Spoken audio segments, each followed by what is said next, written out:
পর্যটক আমরা সেই ঢাকার মতিঝিলের শাপলা চত্বর দেখাচ্ছি। মেট্রো রেলের অংশ দেখতে পাচ্ছেন।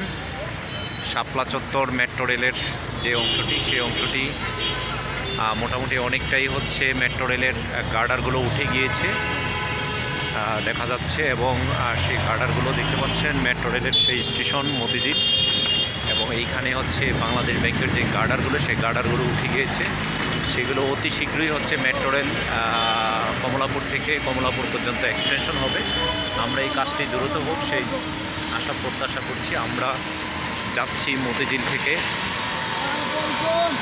শান্তিনগর পর্যন্ত। আমরা ঢাকা শহরের যে যানজট দেখাচ্ছি, আসলে ঢাকা শহর অনেক লার্জেস্ট, এখন অনেকটা যানজট মুক্ত ঢাকা শহর হয়ে গিয়েছে। মতিঝিল থেকে মেট্রো রেল যখন চালু হবে তখন আর এই যানজটগুলো আর থাকবে না, এবং কমলাপুর পর্যন্ত মেট্রো রেল হয়ে গেলে আর ঢাকার মধ্যে তেমন একটা যানজট থাকবে না।